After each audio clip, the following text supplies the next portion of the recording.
What's going on, guys? GH here. It's April 10. We got some MMO news for you today. I'm gonna do this as fast as I could. Timestamps, guys. Let's not waste any more time. Let's do this. First up, we got some quick news for Lost Ark, as the developer shared details on the upcoming Legion raid in Lost Ark, set to kick off on April 20. This event, known as the Thaemine the First, is geared towards seasoned adventurers who have cleared hard mode. Participants will vie for recognition on leaderboards, showcasing the fastest clears of Thaemine the First, with acknowledgement given to the top 10 teams from each supported region. Rewards for successful participants include special titles, stronghold structures, and in-game items. However, adherence to specific conditions and notices is paramount to ensure fair play and eligibility. Violations may result in disqualification or penalty. Conditions for participation include clearing specific gateways on hard mode and forming raid groups with eligible members. There it goes. I think they should show the next roadmap so we can see what in store for us. Next MMO news, Dragon Nest just unveiled their April patch notes, introducing adjustments and addition to enhance gameplay.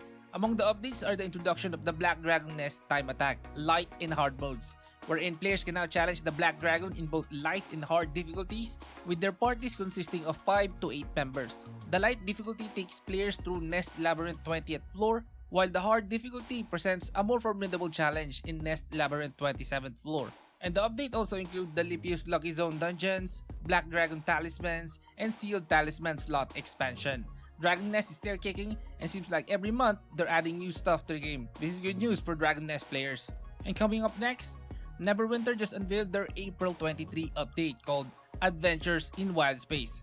Cryptic Studios announced the upcoming major update for the free-to-play Dungeons & Dragons MMORPG, which will conclude the Spelljammer arc introduced in the previous module, Spelljammer. Now in this new module, adventurers can explore an expanded version of Wild Space inspired by the Dungeons & Dragons Spelljammer Adventures in Space book.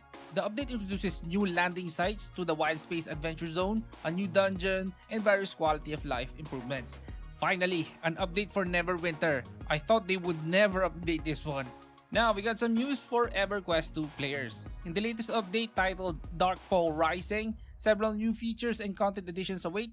This includes 25 new adventure quests and collections, along with the introduction of the new Dark Pole Warrens dungeon, featuring over 30 bosses. The dungeon is scaled for both solo and heroic play from levels 10 to 130, offering corresponding gear for Varsoon. Additionally, players can experience a new level 130 heroic dungeon and take on the challenge of the Vashkani Alcazarov Zemara raid. Crafters can delve into a new trade skill dungeon and undertake daily mission, while the introduction of a new trade skill merchant offers various items, including weekly Overseer missions. The Shadow Odyssey also joins Season 6 of Overseer, accompanied by numerous new achievements and the conclusion of the Balance of Zemara Heritage questline, with the final quest titled Of Duty and Fate. And on April 9, 2024, the development team behind Corepunk announced a delay in the public Alpha 2 test, pushing its start date from the end of April to the end of May. The test is now scheduled to run from May 27 to June 2, and the decision to postpone the Alpha 2 test was made after careful consideration of the development schedule and the desire to ensure the full implementation of all progression system. The team concluded that additional time was needed to avoid cutting any systems or talents from the test, and during this extended period, the team plans to release videos showcasing some of the upcoming gameplay elements, allowing players to familiarize themselves with what to expect during the test. And in recent developments concerning the online action RPG Wayfinder, there have been notable shifts in its management and future trajectory. Following its separation from Digital Extremes, the game has primarily seen updates revolving around user interface enhancements, system refinements, and bug fixes over the past 6 months. However, the pace of updates has slowed down, prompting speculation about the game's future under Airship Syndicate, which has assumed the role of publisher. And today, an announcement surfaced on the Wayfinder official account, initially evoking concerns of a shutdown. The announcement disclosed a pivotal agreement between Digital Extremes and Airship Syndicate to transfer ownership of Wayfinder. Now, despite the game's challenging launch, the statement expressed continued belief in its potential and the world it encompasses, and as part of the transition, Digital Extremes will withdraw Wayfinder from the digital storefronts such as Steam and Sony. However, existing players need not fret, as gameplay continuity is assured. Prospective players, though, will face a temporary setback as Airship Syndicate suspends future sales pending the completion of the transfer process. Exact timelines remain undisclosed, with promises of future updates within the next 5 weeks. Okay, so this game simply failed because it's buy to play. There's a lot of this type of games that's free. And obviously the game needs more players, and becoming free to play is the only solution.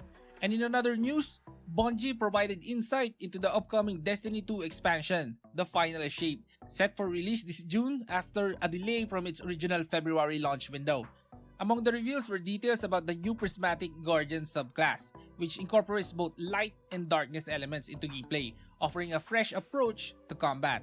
Additionally, exotic class items with randomized perks were announced, aiming to diversify Guardian loadouts. The expansion introduces the new adversary, the Dread, marking the first new enemy race since 2018, promising varied and challenging encounters.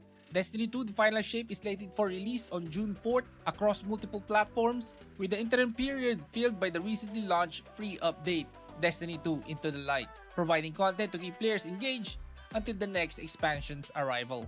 And now we got some ESO news. The Elder Scrolls Online ESO is marking a significant milestone as it kicks off its 10th anniversary celebration. The festivities promises a remarkable 15-month extravaganza filled with reveals, retrospectives, rewards, and more. The anniversary celebration not only commemorates a decade of ESO, but also highlights the integral role of its dedicated player community and development team.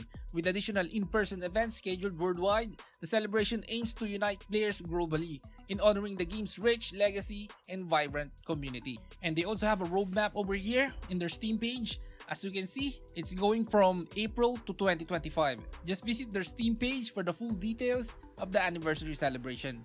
And next up, Reign of Guilds was just released on Steam, and here's their Steam description.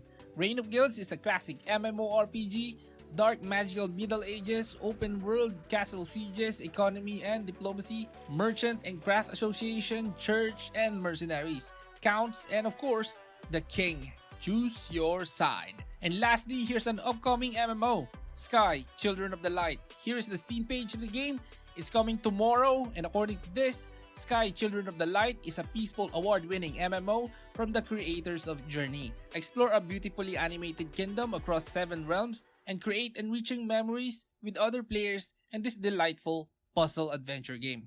I played this already, and it's more of an online adventure game where you can explore wonderful and nice looking maps. And that's it. Leave a like before you go. See you guys in game, and this is Game Hardcore. See you in the next one.